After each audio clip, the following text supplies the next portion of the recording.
Most of us were taught this. There's one God, and every other so-called God is just make-believe. Statues, myths, superstition, not real.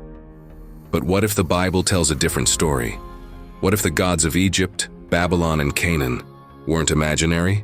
What if they were real but rebellious? This isn't mythology. It's the unseen realm, and the Bible has been telling us about it all along. In the Old Testament, the Hebrew word Elohim is used over 2,000 times. Most often it refers to God, the Most High. But here's what most people don't realize. The same word is also used to describe other spiritual beings. Let that sink in. The Bible calls God Elohim, but it also calls angels Elohim, even the spirits of the dead in 1 Samuel 28. Elohim doesn't mean God, as in Yahweh. It means a being from the spiritual realm.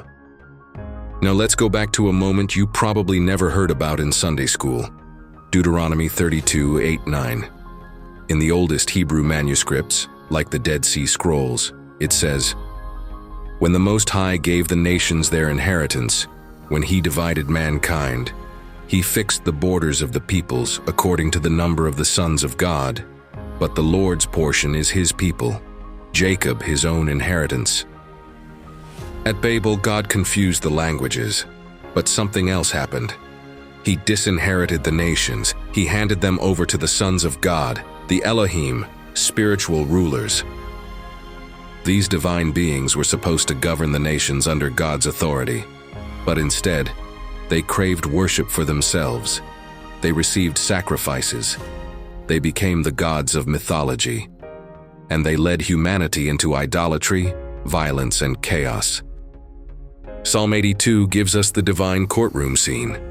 God stands in the divine assembly. He pronounces judgment among the gods. I said, "You are gods. You are all sons of the Most High, but you will die like men." These gods, these Elohim, are real, but they are created, not eternal, and their rebellion has a deadline. While the nations followed corrupt spiritual rulers, God chose one man, Abraham. Through him, God would form Israel, and through Israel, the nations would one day be reclaimed. The prophets knew this. They saw a future when all the nations will flow to the mountain of the Lord, Isaiah 2:2, when every knee will bow and every tongue confess, Philippians 2:10-11. And that plan? It hit its climax on a cross. Paul said in 1 Corinthians 2:8, "If the rulers of this age had understood it, they would not have crucified the Lord of glory." These rulers weren't just Roman governors. They were cosmic powers, the rebellious Elohim who thought they had won. But through the resurrection, Jesus disarmed them. Colossians 2:15 says, He disarmed the rulers and authorities and disgraced them publicly. He triumphed over them in him. Jesus didn't just die for sin. He launched a cosmic reclaiming mission, starting with the nations that had been ruled by darkness since Babel. So, are the gods of the nations real? Yes, but they are not the Most High. They are not eternal. They are not victorious. There is only one God above all gods, only one king over every Elohim, and his name is Jesus. The Bible isn't just telling a human story, it's telling a cosmic one. When God told Israel to take the promised land, he wasn't just giving them geography, he was leading them into a spiritual war zone. The land of Canaan wasn't empty.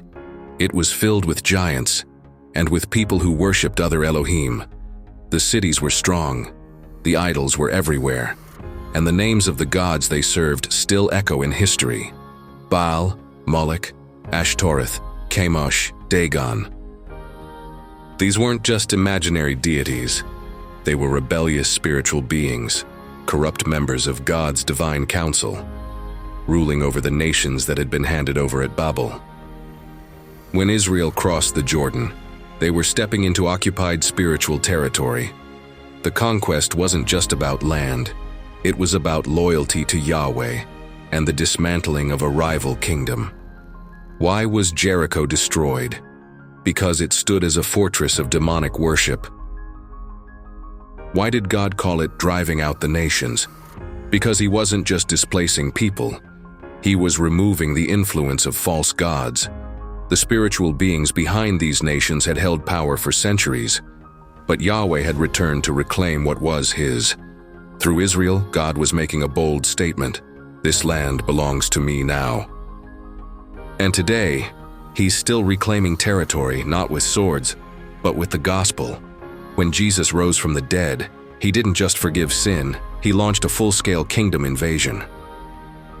Every soul saved, every prayer prayed, every nation reached, is a step toward the undoing of Babel and the fall of the rebellious Elohim. The conquest of Canaan was never just about cities and swords.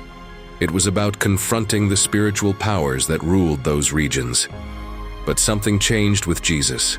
The weapons changed, the battleground shifted, and the true war went global. When Jesus sent out his disciples, he said, "All authority has been given to me in heaven and on earth." Matthew 28:18. This wasn't just religious language. It was a direct strike at the former gods of the nations. The Elohim who were once worshipped openly were now under siege. In Acts, wherever the gospel spread, the powers pushed back. Idols toppled, demons screamed, sorcerers burned their scrolls. Why? Because Jesus wasn't just reclaiming souls, he was reclaiming territory.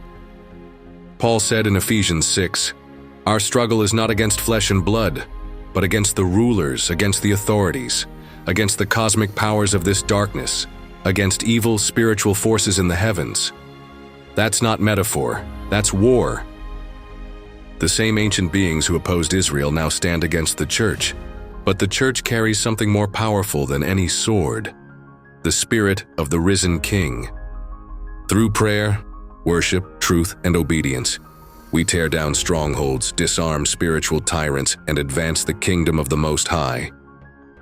Just like Joshua walked into enemy-held territory, you and I walk into workplaces, cities, and nations, still ruled by lies, but the battle is not ours, it is the Lord's.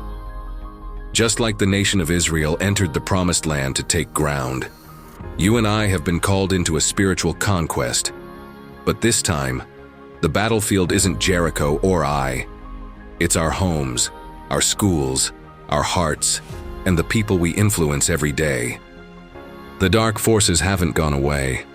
The rebellious Elohim still oppose God's people. They still lie. They still tempt.